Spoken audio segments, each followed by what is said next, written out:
राम लला को जो लाएंगे हम उसको लाएंगे। यानी राम लला एक छोटा बच्चा है जो अभी चल नहीं सकता है, बोल नहीं सकता है, उसको लाने के लिए मोदी और योगी को लाया गया है। और तो भाई सही बात है, दलित से गरीब से भी ज़्यादा लाचार मजबूर अगर राम हैं तो हम क्यों राम के मंदिर में जाएं? कहते हैं लोकतंत्र को मजबूत किया मोदी जी, ये कहते हैं। अगर लोकतंत्र को मजबूत किया है, जंतर मंतर पर आए दिन धरने होते हैं, विरोधी हैं ये सब। विरोधी नहीं है, वो ये कह रहे हैं कि शिक्षा बहुत महंगी हो गई है, मोदी जी सरकारी स्कूल खुलवाओ। सरकारी स्कूल मोदी जी के आने के बाद बंद होते चले जा रहे हैं। सर जनता कह रही है कि हमें जो है भेड़ बकरियों की तरह हॉस्पिटलों में एक बेड पर 3-3 मत लेटाओ, हमें हॉस्पिटल चाहिए। लेकिन मोदी जी किस काम में लगे हुए हैं? मोदी जी धर्म बचाने के काम में लगे हुए हैं। राम लला को जो लाएंगे हम उसको लाएंगे।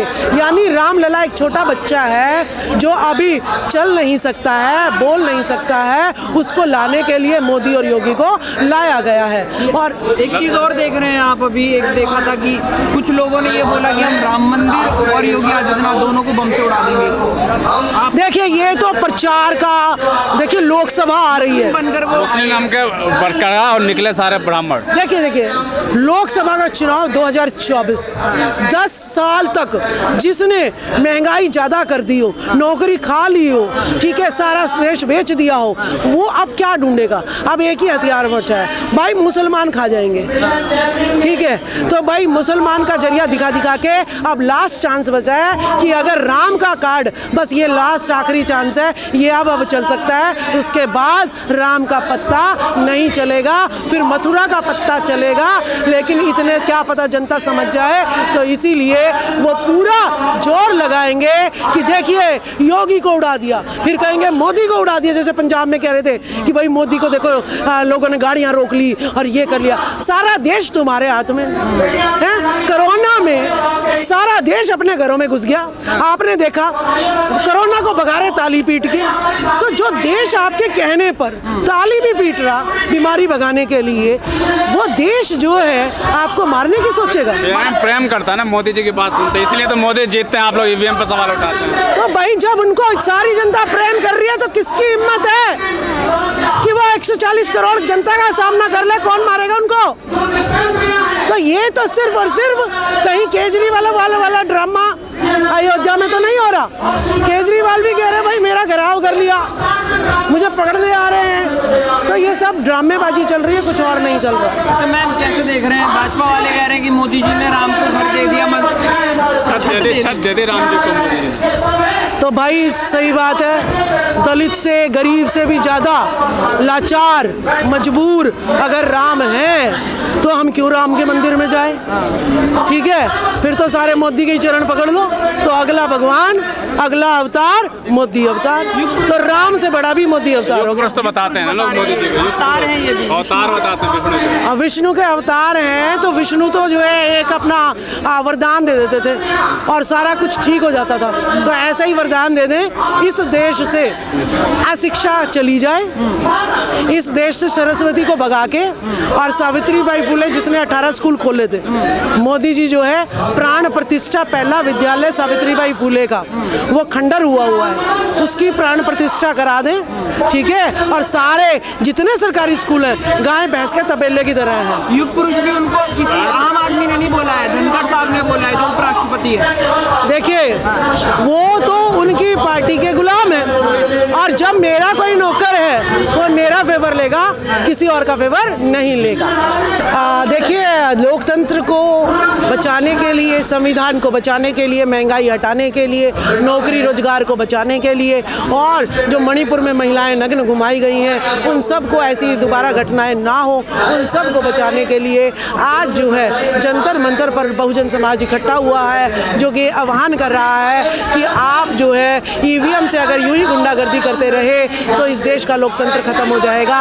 तो ईवीएम अगर आप जो है हटाने को मंशा अगर हो आपकी तो आप हटा सकते हैं, लेकिन हमें पता है कि कोई राजगद्दी नहीं त्याग सकता। वो गौतम बुद्ध दोबारा यहाँ पर धरती पर नहीं आ सकते, वो सम्राट अशोक दोबारा धरती पर नहीं आ सकते जो राज त्याग दे और जन जन के बीच में जो है पैदल चलकर उनकी परेशानियों को दूर कर सके। तो इसीलिए स्वार्थी लोग गद्दी पे बैठे हैं और वो चाहते हैं मेरा राज बना रहे। तो ईवीएम तो कहेंगे वो बहाना लगाएंगे, समय कम है, ईवीएम जो है नहीं बदली जा सकती।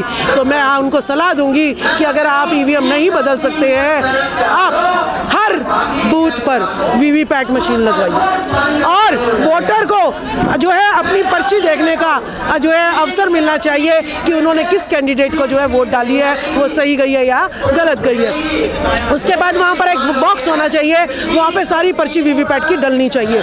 जब काउंटिंग होगी तो ईवीएम मशीन की काउंटिंग एक साइड और वीवीपैट की काउंटिंग एक साइड, दोनों को टेलीकास्ट किया जाए, लाइव टेलीकास्ट किया जाए, जिससे जो है गड़बड़ी के जो चांसेस है वो जो है खत्म हो जाएंगे। जनता जो है तुरंत कैच कर लेगी कि इस बूथ पर जो है वोटिंग पर्ची और जो है ईवीएम की काउंटिंग मैच नहीं कर रही है, यहाँ पर जो है रीचेक होना चाहिए, वो रुक जाए। ठीक है, लेकिन ये तो है ना, जैसे आप कह रहे हैं ईवीएम में दिक्कत है क्या? जनता इतना प्रेम करती है रामलला को लेकर, राम पे लग रहा है 24 में चुनाव होगा। तो देखिए आम जनता को यह समझ लेना चाहिए, टीवी का रिमोट आपके हाथ में है, जो चैनल चाहो वो बदल सकते हो, मोबाइल के बटन आपके पास है, जो चीज़ चाहो देखना देख सकते हो। ठीक है, एडिट कर सकते हो, डिलीट कर सकते हो, फिल्म आप बना सकते हो, एडिट कर सकते हो, डिलीट कर सकते हो। देखो यानी ईवीएम पे भी डाटा, ईवीएम गायब हो सकती है मशीनें, डिलीट कर सकते हैं डाटा को और ऐड भी कर सकते हैं, कुछ भी कर सकते हैं। तो जनता को ये बात समझनी पड़ेगी, नहीं तो वो दिन दूर नहीं है।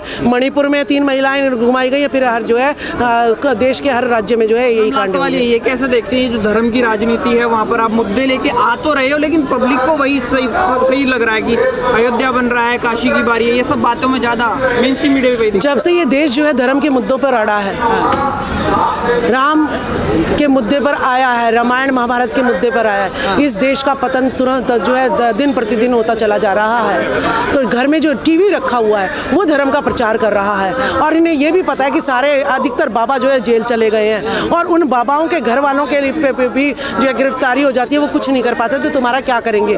इसीलिए मैं कहना चाहूँगी कि अपनी घर की महिलाओं को सारे मान सम्मान दो ताकि वो बाबाओं के यहाँ ना जाएं और टीवी पर बैन लगा दीजिएगा, टीवी का बहिष्कार कर दीजिएगा, जैसे चाइना का बहिष्कार कराया था, जैसे जो है ना कहा था कि भाई मुसलमानों को कोई भी अपना घर किराए पे ना दो। तो मैं कहती हूँ टीवी को सभी अपने घरों से निकाल दो और सोशल मीडिया जो आपके लोग हैं उनकी बात सुनो, जो आपकी लोग हैं, जो शिक्षा की बात करें, जो रोजगार की बात करें। अगर मोदी जी को रामलला की इतनी चिंता थी तो 3 जनवरी को सावित्रीबाई फुले का जन्म दिवस था, कौन से चैनल पर आया? किसी चैनल पर नहीं आया। मोदी जी ने कौन सा जो है सावित्रीबाई फुले के स्कूल को जो है दोबारा बनाया? कोई नहीं बनाया। तो मोदी जी शिक्षा की राजनीति नहीं कर रहे हैं, वो धर्म की राजनीति कर रहे हैं। वो कह रहे हैं कि मैं चाय बेचने वाला, मैं कम पढ़ा लिखा, अगर प्रधानमंत्री बन सकता हूँ तो तुम भी प्रधानमंत्री बन सकते हो, पढ़ाई की कोई जरूरत नहीं है। लेकिन बिना शिक्षा के विश्व गुरु थोड़े बना देंगे, विश्व गुरु तो बना रहे हैं ना। देखिए विश्व गुरु कौन बना रहा है उनको? यहाँ पे एक भी आदमी कहो वो कह दे कि विश्व गुरु बन रहा है तो मैं मान लूँ, ठीक है, बहुमत करा दो। अगर बहुमत भी नहीं करा सकते, माइनॉरिटी में 10-15 हाथ खड़े करवा दो, अगर वो कह दे मोदी जी विश्व गुरु तो मैं मान लूँगी। देखिए मैं साइंस स्टूडेंट रही हूँ, साइंस की टीचर रही हूँ, मैं काल्पनिक बातों पर यकीन नहीं करती हूँ। 10 हाथ उठवा दो, अगर कह दे तो विश्व गुरु है, नहीं तो मीडिया उनकी है, वो चाहे कुछ भी दिखा लें।